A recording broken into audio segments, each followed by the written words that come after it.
So hari ini sebenarnya kita ada event premium delivery ceremony untuk customer baru kita untuk model Xforce yang baru dilancarkan pada awal bulan 4 hari tu untuk deliver. Customer pun happy dengan kereta baru. Customer tak perlu nak tunggu lama.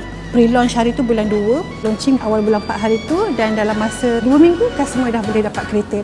Mana-mana customer yang berada di belah utara nak beli Mitsubishi boleh datang ke JM Auto Gallery Sungai Petani, test drive dulu, rasa dulu. Kita ada Xforce, kita ada Xpander, kita ada Triton, lepas tu baru decide sama ada nak beli ataupun tidak. Test drive dulu, itu yang paling penting. Dan yang paling best, anda tak berkesempatan untuk datang ke showroom kami untuk test drive, anda juga sebenarnya boleh call kami untuk test drive di rumah. Kami boleh datang ke rumah anda untuk test drive. Cakap saja model apa, Xforce ke, Xpander ke, Triton ke, kami akan bawa. Nak test drive dua-dua unit pun kami akan arrange ke rumah customer dan customer boleh test drive pada masa yang customer senang. Tak ada paksaan dan paling penting tak ada bayaran, sebab ada customer tanya, perlu bayar ke kalau nak test drive kat rumah ni? Tak perlu, tak ada bayaran apa-apa, semuanya free of charge.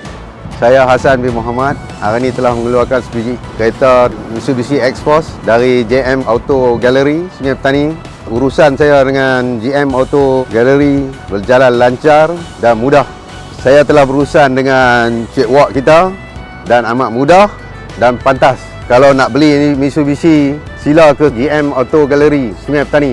Terima kasih banyak-banyak. Terima kasih banyak-banyak. Pembelian Mitsubishi Xforce pada hari ini. Baik. Terima kasih banyak-banyak. Okey, baik.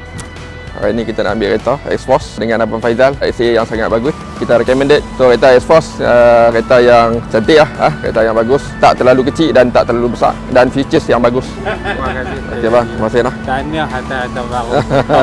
Alhamdulillah. Nah. Okey. Baik. Salam. Tenang ke. Okey, welcome. Kami beli kereta Xforce ni untuk pertama kali lah kami pakai produk Mitsubishi, sebab kami dapat feedback daripada kawan-kawan jenama Mitsubishi ni jenama yang berkualiti. Hari ini saya berasa sangat teruja untuk memiliki kereta Mitsubishi Xforce. Sebelum ni dah 3 bulan dah saya mendapat berita tentang kelancaran kereta ini. 2-3 bulan sebelum saya menerimanya, saya sangat seronok lah. Terima kasih pada Encik Johan yang mengurus dan rekomen saya kereta Mitsubishi Xforce ini. So apa yang saya dapati, Mitsubishi ni bagi saya okey lah, good. Dan gembira lah ni memiliki kereta yang baru. Kalau nak dapatkan Mitsubishi, jumpa ni Derek Mitsubishi yang baik. The explanation dia cukup baik. Saya suka dia punya explanation dia. Dia very good punya person lah. So kalau nak dapatkan Mitsubishi, boleh datang ke GM Auto Gallery Sungai Petani. Jangan lupa ingat Mitsubishi, ingat JM Auto Gallery Sungai Petani. Beli daripada kami, insyaAllah kami akan beri yang terbaik untuk anda semua. Alright.